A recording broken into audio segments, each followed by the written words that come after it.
Hello, in this video we are going to talk about one of the most fundamental concepts you will learn on this course, data types.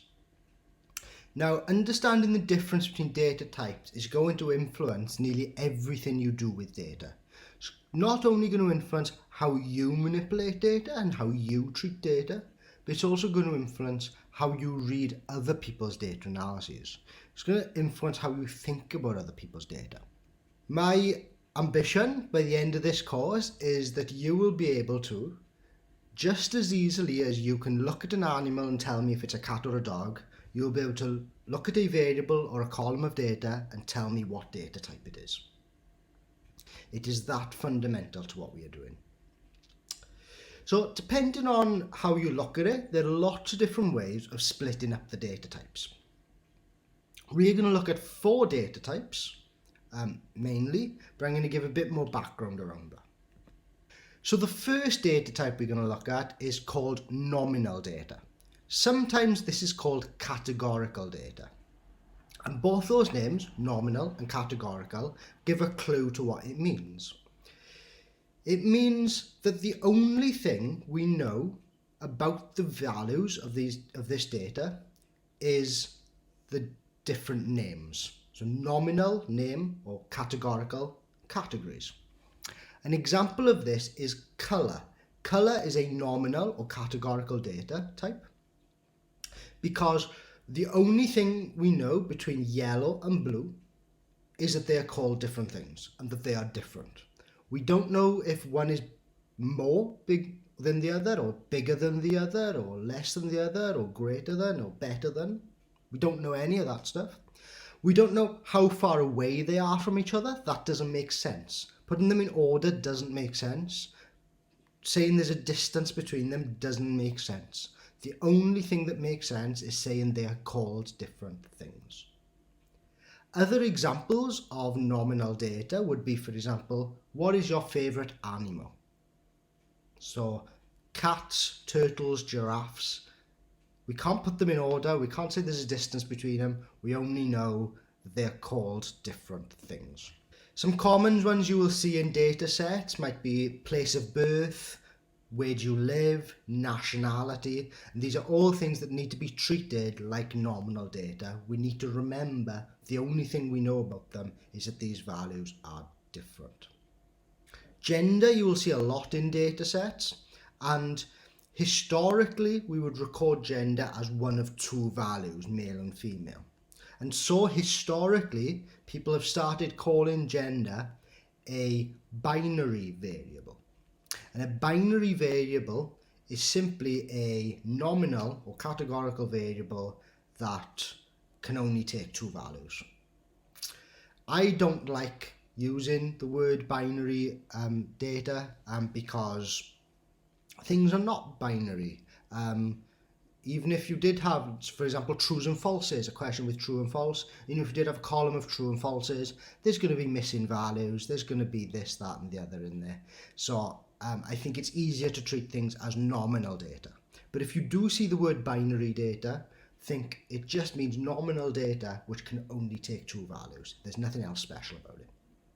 If you have data that you think is nominal but you can actually put it in an order, then you have ordinal data.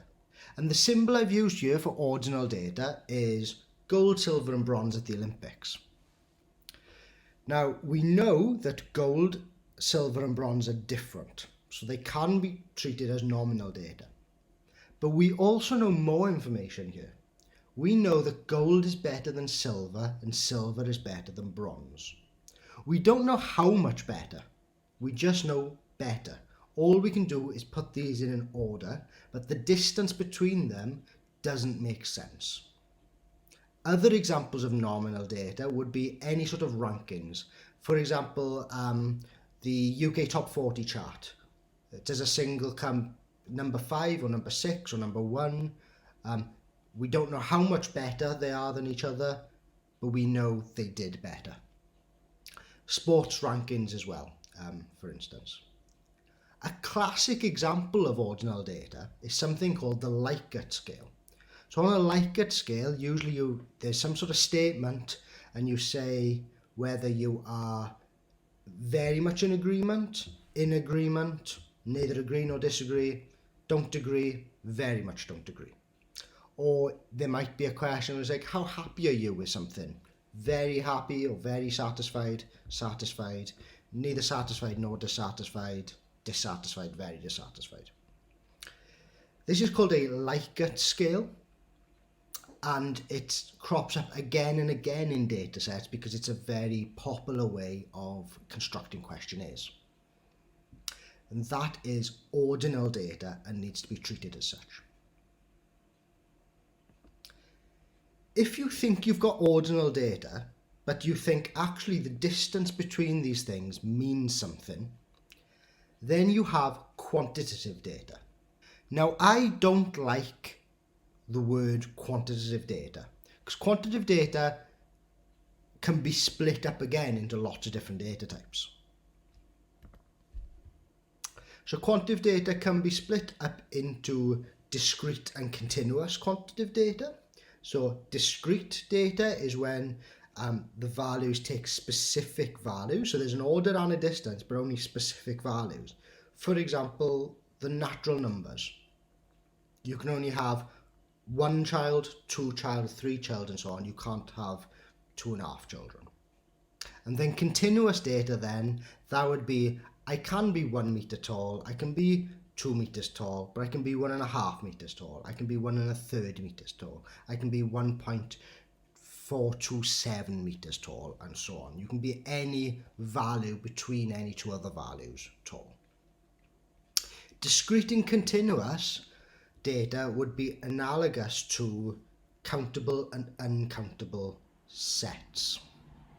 But the most important split I think we can do with quantitative data is between interval and ratio data. So interval data is when the only thing we can say about the data is that it is different, it has an order, and that there's a distance between them. But we don't know where the counting starts. And not just that we don't know, that it doesn't make sense to start the counting. So an example of this, discrete interval data would be your year of birth. It's discrete because you can be born in 1991, 1992, 1993. You can't be born in 1992 and a half. But it's interval because 1992 is 1 year on than 1991. 1992 is later than 1991, so it has an order and it has a distance. But we can't say the year 2000 is twice the year 1000. That makes no sense. Why does that make no sense? Because there's no starting point to compare everything from. The year 1 is only the year 1 because humans labelled it the year 1, not because the year 1 means anything. It's not the start of time. And we know that because we can go BC. Interval continuous data would be how we measure temperature. So in degrees Celsius, the temperature 0 degrees Celsius is only labelled 0 degrees Celsius because we humans, we like this see-through watery thing called water, and when it turns solid, we don't. So that's meaningful to us as humans, but it's not meaningful in any other way. Again, this shows that we can go negative. 10 degrees Celsius is 5 degrees Celsius more than 5 degrees Celsius. It's more than 5 degrees Celsius, but it's not twice 5 degrees Celsius because we are not comparing to the same zero, a meaningful zero. And that's what interval means. We are not comparing to a meaningful zero. Whereas ratio data, we do compare to a meaningful zero. So an example of ratio discrete data would be number of children.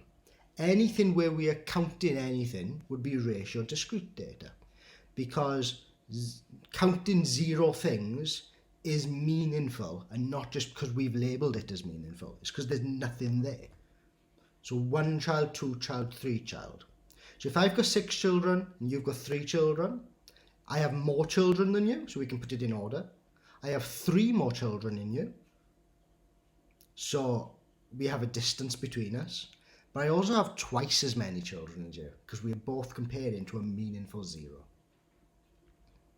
And then an example of continuous ratio data would be any sort of measurement, for example, height and weight. I can be taller than you, I can be a meter taller than you, and I can be twice as tall as you. And it's continuous because I can take any value height between any two other value heights. So the main thing here, discrete and continuous, feels like a very natural distinction to make. So we'll sort of put that to the side for now because I'm assuming you're going to know about that. But the main thing to take from this is that we're going to split between interval data and ratio data. They are a very important split. We treat them differently. The final data type, which we are not going to cover in this course, is called relational data. And relational data, as described by this little picture, is when we have descriptions of how things are related to each other. So any sort of network. So for example, your friend network on social media or your family tree. Also anything that's sort of hierarchical in nature. For example, how different sections of the government and juridical process work in relation to each other. Who's in charge of who and so on. This is relational data, but we are not going to cover that at all in this course. So the main four data types we are going to cover in this course are nominal data, ordinal data, interval data, and ratio data.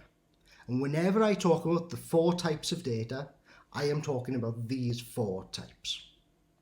And here's a nice table just to summarize the properties that each of these have. So we can ask, do these have order, do these have distance, and do these have an absolute zero? What I mean by absolute zero is, can we say something is twice as much as something else? So nominal data doesn't have an order, doesn't have a distance, and doesn't have a zero. Ordinal data, we introduce an order, but not the other things. Interval data, we introduce an order and a distance, but not the zero. And then ratio data, we have all three.